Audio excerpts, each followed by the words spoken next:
Connecte-toi à ce souffle de vie qui dit un grand oui en toi, qui vibre, qui pétille dans ce que tu fais avec les personnes avec qui tu es. Et si ce n'est pas encore le cas, ouvre cette porte. Rappelle-toi que ce n'est pas la réalité qui crée tes émotions, mais seules les pensées que tu mets sur tes émotions créent ta réalité. Donc c'est parti pour le nouveau départ et évite de te raccrocher à ce que tu connais, au confortable, au passé, à tout ce qui comblait le vide en toi. Car là, le vide, il est bien là pour toute cette fin d'année, car tu es déjà une nouvelle personne. Et donc c'est nouveau et déstabilisant pour toi. Donc si des expériences anciennes reviennent, à toi de dire stop, c'est fini. J'ai vécu cela depuis de longues années et cela ne me correspond plus, ce n'est plus ce personnage que je veux jouer. Pour enfin faire le grand saut vers 2025, car ce sera une année charnière pour toute l'humanité.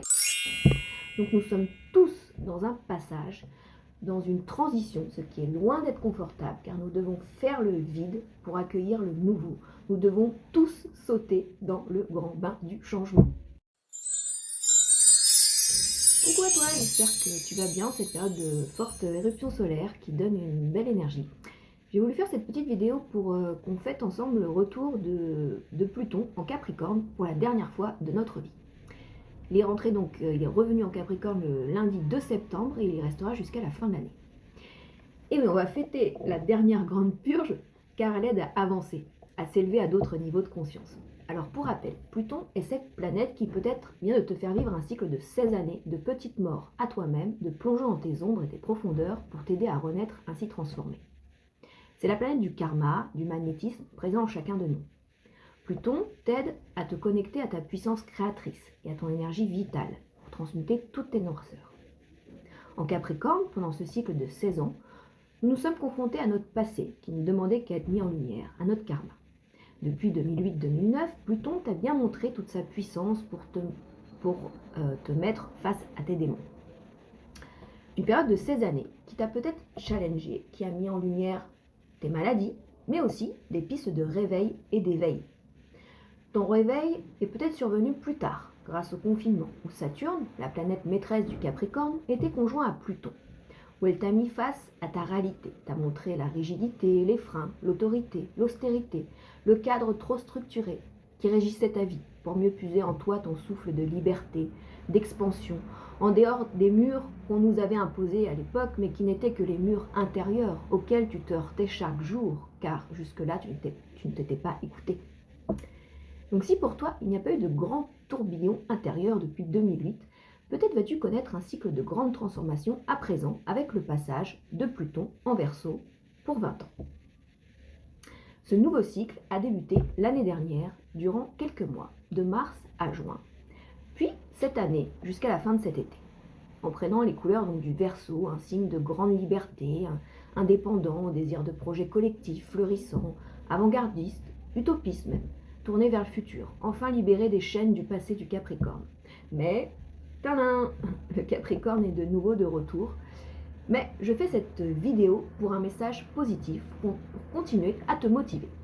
Car Pluton stationnera cette fois sur le 29e degré du Capricorne, le dernier degré qui est en astrologie, un degré karmique qui te permet de tirer l'enseignement de tout le parcours de Pluton en Capricorne, avec toute la sagesse propre à ce signe. Le Capricorne te montre en effet que tu ne dois pas attendre une autorité, une structure, une discipline, un père symbolique de l'extérieur, que tout est déjà en toi, que tu n'as pas besoin de t'accrocher au passé pour avancer. En ayant goûté ces derniers temps à Pluton en Verseau, tu t'es libéré d'un ancien toi, d'un ancien personnage qui n'a plus lieu d'être, que normalement tu as conscientisé. Il ne faut pas le rejeter, le blâmer, avoir des regrets, de la colère, de l'amertume pour ce que tu as été, mais au contraire, car ce personnage était utile au moment où tu l'as joué. Il t'a permis de te sécuriser, de travailler ce que tu avais à travailler durant un temps. Mais l'heure est au changement. De rentrer dans une nouvelle dimension, détachée de ton petit personnage, cette fois de ton petit ego blessé qui régit ta vie, et de vraiment lâcher tout ce que tu ne veux plus, ce qui te sécurise. Connecte-toi à ce souffle de vie qui dit un grand oui en toi, qui vibre, qui pétille dans ce que tu fais avec les personnes avec qui tu es, et si ce n'est pas encore le cas, ouvre cette porte. Avec ce Pluton au 29e degré, il est temps de te positionner dans ta vie. Tu as compris que le Capricorne émane une énergie stable, coriace, téméraire, disciplinée, qui apprécie être seul avec lui-même, qui n'a pas besoin d'un semblant de structure extérieure, car tu as la sagesse de savoir tout puiser en toi pour aller vers une version de toi plus libre et libérée. Donc peut-être qu'en cette fin d'année, tu vas revivre des mal à dit ou des challenges dans des schémas relationnels, soit personnels ou professionnels, ou des challenges financiers, ou en lien avec ta famille, ou en lien aussi avec peut-être tes possessions, ou bien des challenges dans ton apprentissage. En fait, tous les domaines, ils sont possibles. Cela dépend comment Pluton impacte ton propre thème de naissance. Mais maintenant, tu en es conscient. Et même si tu ne peux pas t'empêcher de les vivre, regarde cette grande scène de théâtre dont tu es le personnage et de beaucoup plus haut cette fois. Pas simplement avec ton esprit qui t'a depuis toujours servi les mêmes pensées, les mêmes émotions. Rappelle-toi que ce n'est pas la réalité qui crée tes émotions, mais seules les pensées que tu mets sur tes émotions créent ta réalité. Toute situation peut se vivre et être vécue comme neutre si tu n'alimentes pas en pensées noires les douleurs, les blocages, etc. Un blocage est, une douleur est, la mort est. Seule l'émotion que l'on accroche dessus nous fait vivre l'expérience que l'on souhaite. Et j'aime me rappeler que l'univers est bipolaire, que le négatif donne sa raison de vivre au positif, que sans la nuit, nous ne pouvons apprécier le jour, que sans les forces de l'ombre, nous ne pouvons pleinement conscientiser la lumière du bonheur. Donc si des expériences anciennes reviennent, à toi de dire stop, c'est fini. J'ai vécu cela depuis de longues années et cela ne me correspond plus, ce n'est plus ce personnage que je veux jouer. Donc si on te resserre une souffrance, est-ce que tu en veux encore ?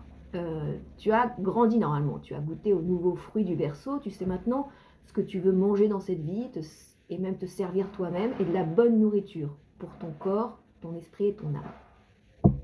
Pour éclairer les vieux schémas, tes vieux blocages physiques, mentaux, matériels, relationnels, etc., le fameux portail karmique des éclipses du 18 septembre au 2 octobre viendra pendant ces 2 semaines pointer ton karma, ce que tu dois lâcher, et ton dharma, ce vers quoi tu dois tendre dans cette vie. Ce portail que tu connais un peu maintenant si tu as écouté mes autres vidéos te présentera des cadeaux énergétiques, soit des gens du passé ou des nouvelles personnes, soit des opportunités, des expériences qui n'ont pas coutume d'être et qui sont révélatrices du nouveau toi vers lequel tu dois te diriger. Comme des perches à saisir ou au contraire des bâtons à définitivement enlever de ton chemin. Pour enfin faire le grand saut vers 2025, car ce sera une année charnière pour toute l'humanité. En effet, les planètes transpersonnelles Uranus, Neptune, Pluton, qui mettent entre 84 ans et 250 ans pour faire le tour du zodiaque, changent de signe, ce qui arrive qu'une seule fois dans une vie. Donc nous sommes tous sous l'influence du passage de ces 3 planètes. Donc nous sommes tous dans un passage, dans une transition, ce qui est loin d'être confortable, car nous devons faire le vide pour accueillir le nouveau. Nous devons tous sauter dans le grand bain du changement. Donc les changements, pour rappel, viennent de l'intérieur, et de là, ta réalité change. Donc appuie-toi sur toutes les révélations que tu as eues intuitivement depuis quelques années. Tes révélations se sont accrues normalement depuis juillet de l'année dernière, avec ce cycle d'affirmation de ton je, J-E, de ton identité par rapport au nous, N-O-U-S, ce cycle des nœuds lunaires, bélier-balance, qui se termine à la fin de l'année, mentionné aussi dans une autre vidéo. Ainsi qui t'a fait comprendre quelle relation professionnelle ou personnelle te pesait, te diminuait, faisait de l'ombre à qui tu es vraiment. Tu sais à présent te positionner par rapport à tes proches, tes collègues, tes amis, tes amoureux. Quel poids tu ne veux plus porter et que les autres, l'extérieur, te renvoyaient en miroir. Grâce aux autres, tu t'es allégé, prêt pour ton envol. Tu as fait un bon tri dans le domaine qui t'est propre, soit intime, soit dans le travail, soit dans le domaine matériel. Donc c'est parti pour le nouveau départ et évite de te raccrocher à ce que tu connais, au confortable, au passé, à tout ce qui comblait le vide en toi. Car là, le vide, il est bien là pour toute cette fin d'année, car tu es déjà une nouvelle personne. Et donc c'est nouveau et déstabilisant pour toi. Tu ne sais pas encore comment remplir toutes ces nouvelles dimensions de toi que tu ne connaissais pas.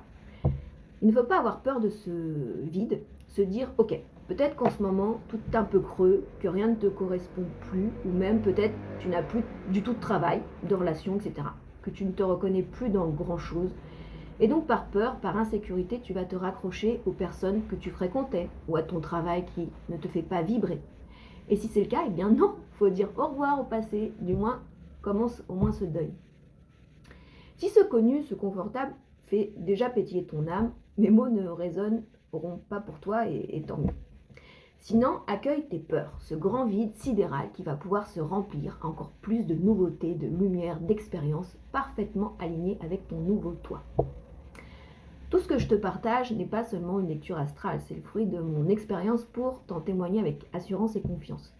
J'expérimente la mort de mon ancien personnage pour qu'il n'y ait même plus de personnage, pour qu'il n'y ait même plus de pantin dirigé par les ficelles des blessures de mon ego, pour être enfin pleinement consciente d'être un chef d'orchestre qui joue cette fois la simple vibration de la vie.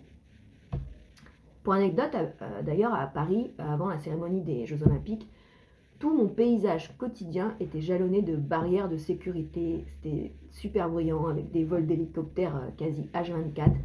Et j'ai senti que cela provoquait en moi des énergies, mais vraiment de colère, et entre autres. Et donc j'ai travaillé cet été à libérer symboliquement toutes les barrières en moi qui m'enfermaient encore dans un personnage que je ne voulais plus jouer en fait, à faire sauter les freins qui m'empêchaient d'aller vers quoi je ne m'autorisais pas encore à aller, à apaiser tout ce bruit intérieur qui masquait ma réelle petite voix. Le paysage extérieur, encore une fois, extérieur, cette réalité que je vivais comme étouffante n'était bien sûr que la projection de mon paysage intérieur.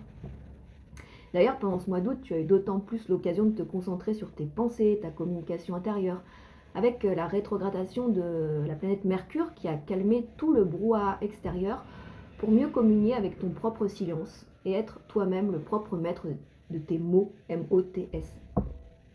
Ce beau mois d'août, le 8e mois, sous l'énergie donc du 8, avec ses portails de travail énergétique du 8 août, du 17 août et du 26 août, ainsi que ce mois de septembre aussi sous l'énergie du 8, et toute cette année 2024 qui vibre en 8, m'a aidé, m'aide, et toi aussi, à faire le lien entre le subtil, le réel, à trouver l'équilibre entre ce qu'il n'y a plus lieu d'être et ce qui est. Le 8 est le chiffre du karma, indiquant tout ce qui est semé, que tout ce qui est semé sera récolté. Donc continue de semer de belles et prolifiques graines dans ton terreau maintenant aéré pour une récolte qui correspond à ta couleur et au goût que tu veux de la vie. Le 8 est aussi lié à l'abondance, à la puissance, à l'équilibre entre le matériel et l'immatériel, à la réalisation, la récompense, à la réussite financière. Donc laisse place à tout ça et déleste-toi de ton karma. Voilà mes ressentis du moment qui, je l'espère, t'éclaireront. Si toutefois tu as besoin de parler, de comprendre une situation que tu es en train de vivre, de libérer une maladie, une émotion, une blessure physique ou émotionnelle, n'hésite pas à me contacter sur www.lmlien2coeur.com et je t'aiderai dans ce qui est juste dans l'ici et maintenant, soit en analysant ton thème astral, soit en t'accompagnant par mon clair ressenti, ma claire audience. Et en tout cas, voilà, je te souhaite bien te porter et d'ouvrir ton cœur au lendemain. Merci.